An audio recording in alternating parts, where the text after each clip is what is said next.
அம்மாவை கூப்பிடு. அம்மா வாங்க வாங்க வாங்க வாங்க. என்ன நீங்க மட்டும் தனியா வந்திருக்கீங்க? மாப்பிள்ளைங்களையும் கூட்டிட்டு வந்திருக்கலாம்ல. ஐயோ மறந்தே போயிட்டம்மா. நல்ல வேளை ஞாபகப்படுத்திட்டீங்க. நான் போய் அவங்கள கூட்டிட்டு வரேன். ஏய் உனக்கு ரொம்ப தாண்டி குசும்பு. வாங்கம்மா. பின்ன என்னம்மா, பொண்ணுங்க நாங்க 3 பேர் வந்திருக்கோம்.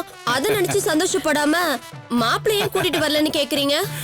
அப்படி இல்லடி, என்னதான் இருந்தாலும் மா வேணுமா, இவகிட்ட வாயை கொடுத்து தேவையில்லாம டைமை வேஸ்ட் பண்ணாத. அப்புறம் எனக்கு முழு நேரமும் இவ பேசியே உன் காதுல ரத்தம் வர வச்சிருவா. ஆமாண்டி, ஆமா ஆமா, நல்ல வேளை நீ ஞாபகப்படுத்தின. அந்த பயம் இருக்கட்டும். ஏமா மாலதி, மாப்பிள்ள அந்த லேண்ட் ஓனரை பார்க்க போறதா சொல்லிட்டு இருந்தாரு, போய் பார்த்தாரா? என்னாச்சு? என்ன சொன்னாராம்? அப்பா எல்லாம் நல்லபடியா முடிஞ்சிடுச்சுப்பா. அந்த லேண்ட் ஓனர் வர புதன்கிழமை அன்னைக்கு விஸ்வா பேருக்கு அந்த இடத்தை எழுதி தரேன்னு சொல்லிட்டாரா. அப்படியா? அப்பாடா, இப்ப நீ சொன்னதை கேட்டதுக்கு அப்புறம் என் மனசு கொஞ்சம் நிம்மதியாச்சு. கடவுளே, இந்த தொழில் மூலமா என் மாப்பிள்ளைங்க சீக்கிரமா முன்னுக்கு வந்துடணும். கவலைப்படாதம்மா, நிச்சயம் முன்னுக்கு வந்து அவர் இழந்த சொத்தெல்லாம் மீட் எடுத்துருவாரு. அக்கா, அதெல்லாம் கண்டிப்பா நடக்கதான் போகுது.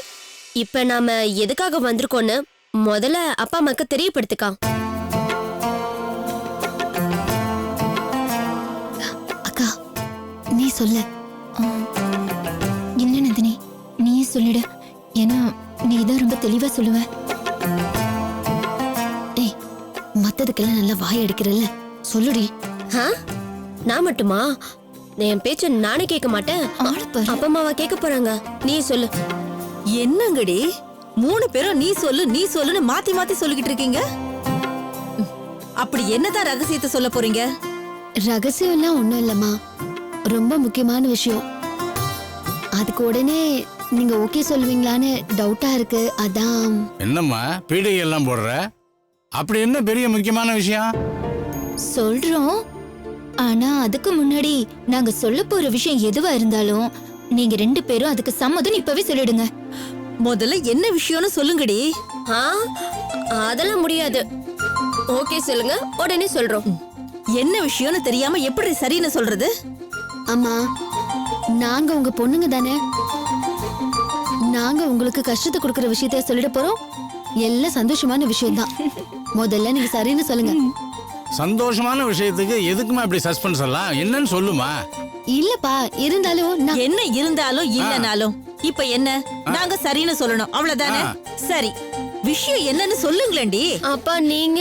ஐயோ என்னம்மா நீ சின்ன குழந்தை மாதிரி விளையாடிக்கிட்டு. சரி, நீங்க என்ன சொன்னாலும் சரி, அதுக்கு நான் சம்மதிக்கிறேன். ஓகேயா? என்னன்னு விஷயத்த சொல்லுமா. தேங்க்ஸ் பா. கங்க்ராச்சுலேஷன்ஸ். அம்மா வாழ்த்துக்கள். என்னம்மா அது விஷயம் என்னன்னே சொல்லாம தேங்க்ஸ் வாழ்த்துக்கள் என்னன்னே புரியலையம்மா. அதானே, இப்ப சொல்ல போறீங்களா இல்லையாடி? அப்பா, அடுத்த வாரம் உங்க 60வது பிறந்தநாள் வருதா இல்லையா? ஆமா, அதுக்கு என்னப்பா? உங்க 60வது பிறந்தநாள் அன்னைக்கு உங்க 2 பேருக்கும் நாங்க 60ஆம் கல்யாணம் நடத்த போறோம்.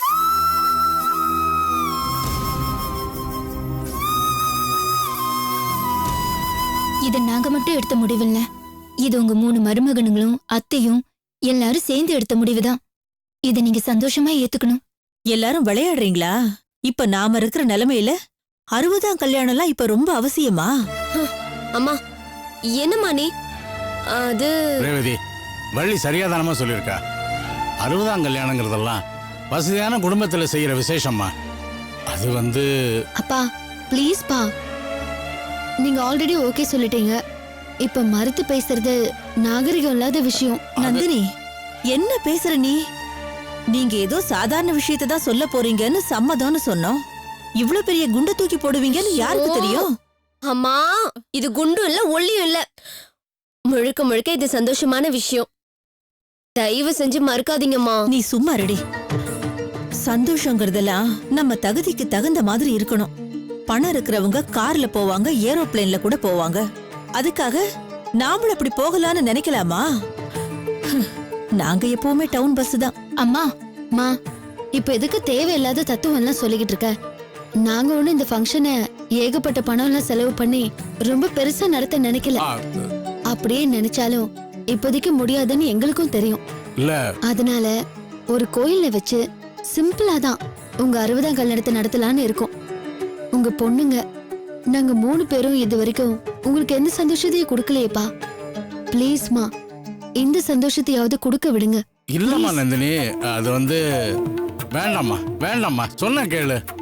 அப்பா அப்பா நாங்க இவ்ளோ தூரம் சொல்லியும் நீங்க திரும்ப திரும்ப இத மறுத்தீங்கன்னா இதுல வருத்தப்படுறது நாங்க மட்டும் இல்லப்பா, உங்க 3 மருமகங்களும் சேர்ந்துதான்.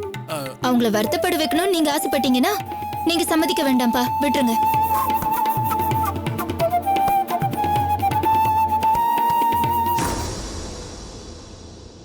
சரிம்மா, உங்க எல்லாருடைய சந்தோஷத்துக்காகவும் நாங்க இதுக்கு சம்மதிக்கிறோம். பாத்தீங்களாக்கா, நம்ம 3 பேரும் எவ்வளவு தூரம் கெஞ்சினோம். முடியாது முடியாதுன்னு சொன்னாங்க. மருமகன்க வருத்தப்படுவாங்கன்னு சொன்னீங்க, உடனே நீங்க ஓகே சொல்லிட்டீங்க. ஏய் விட்ரி, நீ வேற. எப்படியும் இவங்க 2 பேரும் சம்மதிச்சிட்டாங்கல்ல, அதுவே நமக்கு போதும். அப்பா அப்பா ரொம்ப நன்றிப்பா. தேங்க்ஸ்ப்பா. தேங்க்ஸ்பா. தேங்க்ஸ்மா. இந்த சந்தோஷத்துக்கு சம்மதிச்ச அப்பாவுக்கும் அம்மாவுக்கும் தேங்க்ஸா?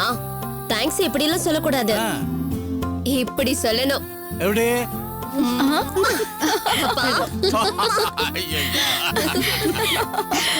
பாத்தியடி.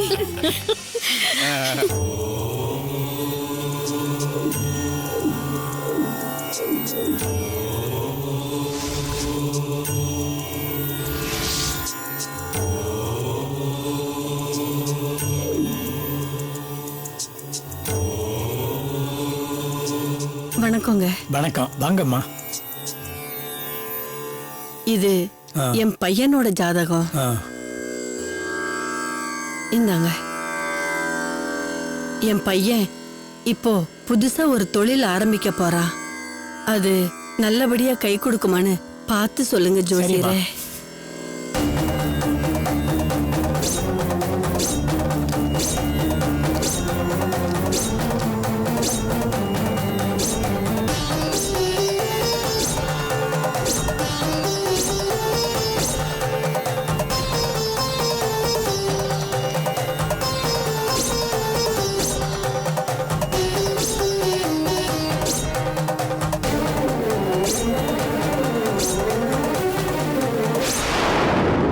இந்த ஜாதகத்துல ராகு கேதுவோட அமைப்பே சரியா இல்லையேம்மா. சரியா சொல்லணும்னா இவர் எவ்வளவு பெரிய கோடீஸ்வரனா இருந்தா கூட இந்த காலகட்டத்துல எல்லாத்தையும் இழந்துட்டு தெருவுக்கு வந்திருக்கணுமேம்மா. ஆமா ஜோசியரே, நீங்க சொல்றது சரிதான். ஒரு பாவி என் புள்ளைய திட்டம் போட்டு பழி வாங்கி தெருவுக்கு கொண்டு வந்துட்டான். கிட்டத்தட்ட 2 மாசமா என் புள்ள படாத பாடெல்லாம் பட்டுட்டான். ஏதோ இந்த கடவுள் புண்ணியத்துல இப்பதான் மறுபடியும் ஒரு தொழில் ஆரம்பிக்க போறான். அது நல்லபடியா அமையுமான்னு உங்ககிட்ட கேட்டுட்டு போலான்னு வந்திருக்கேன். நீங்க அத கொஞ்சம் நல்லா பார்த்து சொல்லுங்க ஜோசியரே. இங்க பாருங்கம்மா, இந்த ஜாதகத்தை நன்னா கணிச்சுட்டேன். உண்மையை சொன்னா உங்க மனசு வருத்தப்படும். ஆனா எனக்கு வேற வழி இல்லம்மா.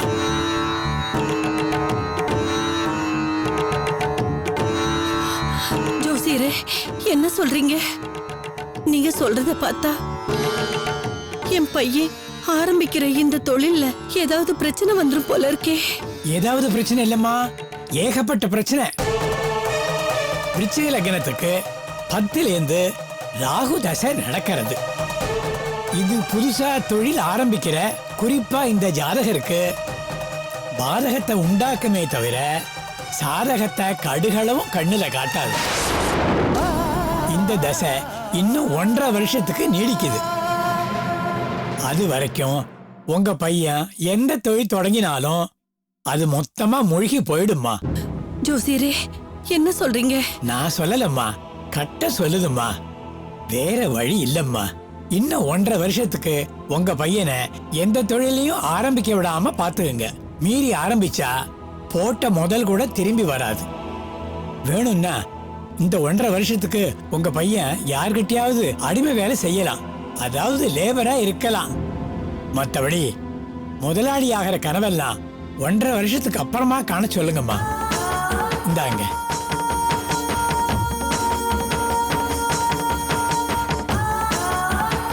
இந்தாங்க.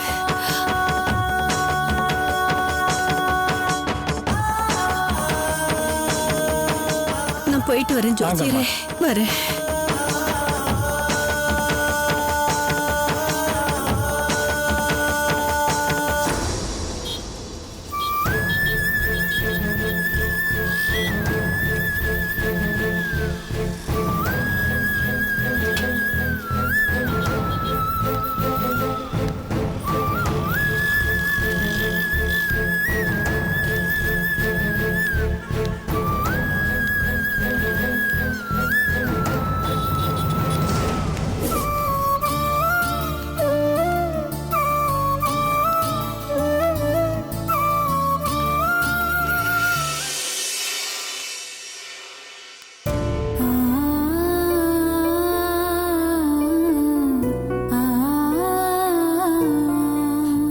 இது என்ன சோதனை? அவன் வேற புது பிசினஸ் ஆரம்பிக்க போறேன்னு சொல்றான். ஜோசியர் சொன்னது எப்படி அவங்கிட்ட சொல்லி நான் புரிய வைக்கிறது? இப்படி ஒரு தர்ம சங்கடமான சூழ்நிலையை உருவாக்கிட்டியே கடவுளே.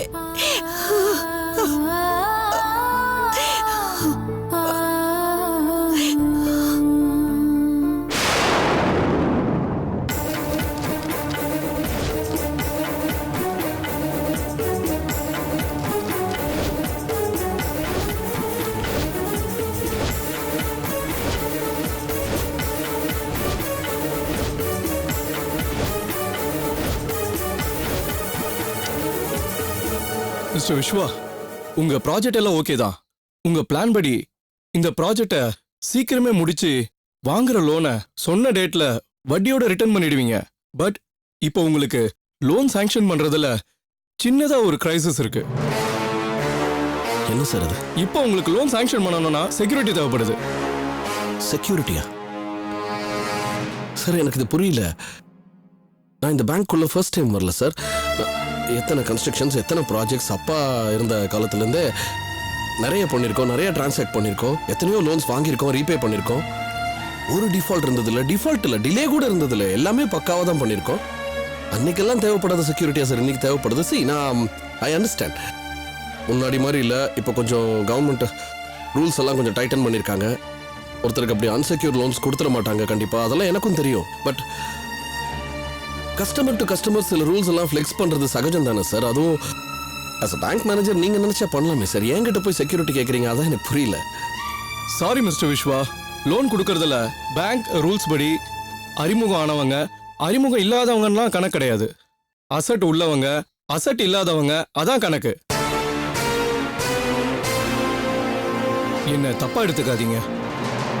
ஆஸ் அ பேங்க் மேனேஜரா ஓப்பனாவே சொல்லிடுறேன்.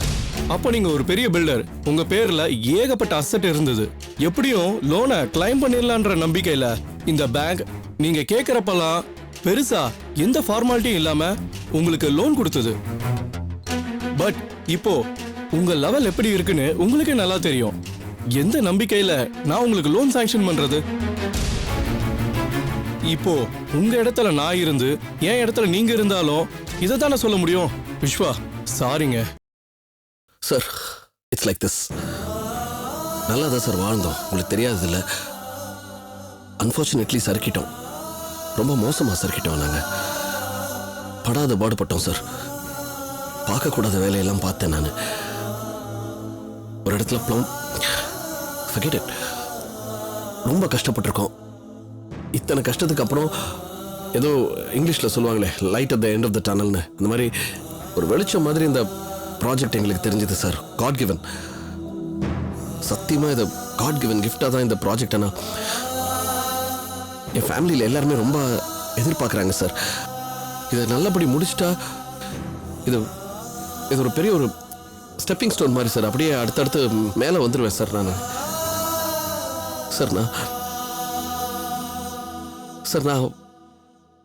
கெஞ்சி கேட்குறேன் சார் உங்களை.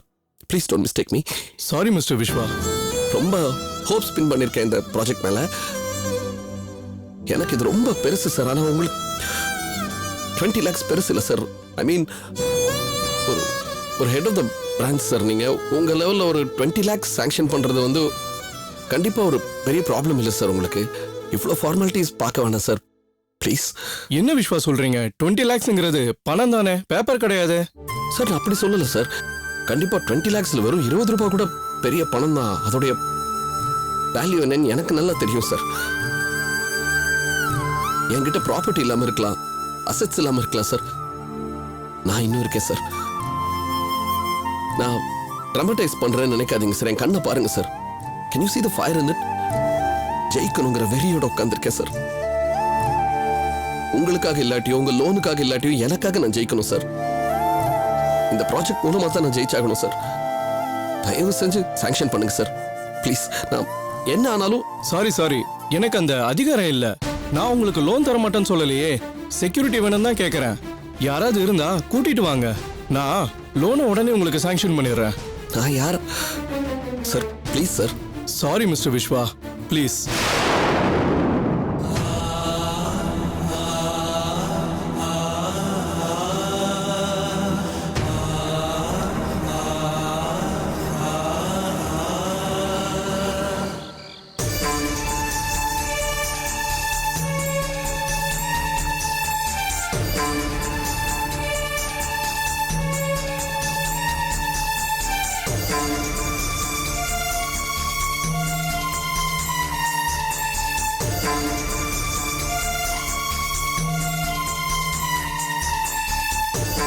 நந்தினி, விஸ்வா போன் ஏதாவது பண்ணானாமா?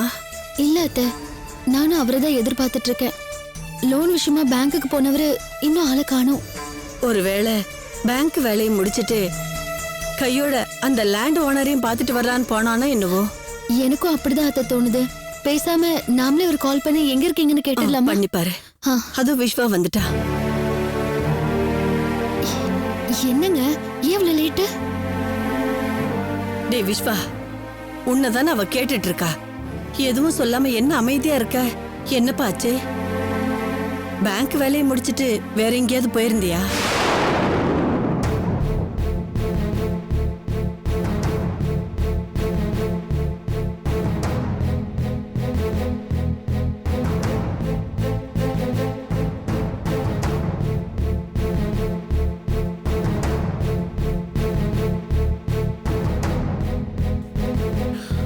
இந்தா உங்க அப்பா கிட்ட திருப்பி கொடுத்துரு. என்னாச்சுங்க? எதுக்கு அப்பா கிட்ட பணத்தை என்ன எதுன்னு தயவு செஞ்சு காரணம் கேட்காத. இத அப்பாட்ட கொடுத்துரு. இந்த ப்ராஜெக்ட் பண்ண முடியாது, கொடுத்துரு.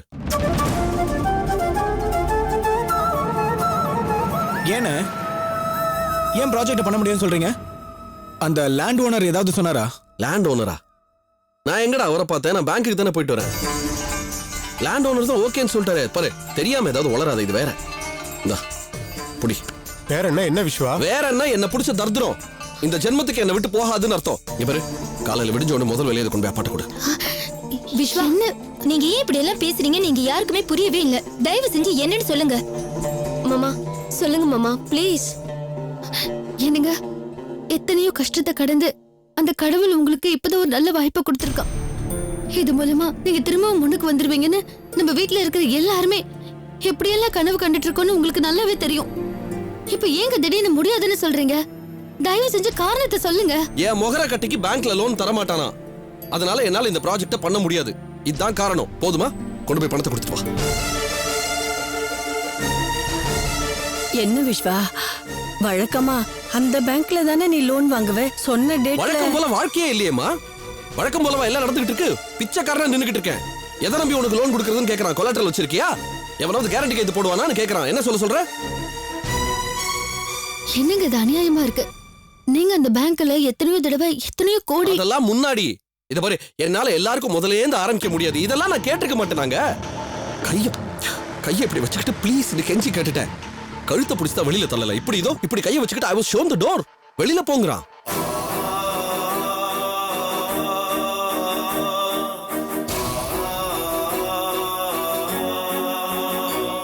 வேணும்னா இந்த 1.5 வருஷத்துக்கு உங்க பையன் யார்கிட்டயாவது அடிமை வேலை செய்யலாம், அதாவது லேபரா இருக்கலாம். மற்றபடி முதலாளி ஆகிற கனவெல்லாம் 1.5 வருஷத்துக்கு அப்புறமா காண சொல்லுங்கம்மா.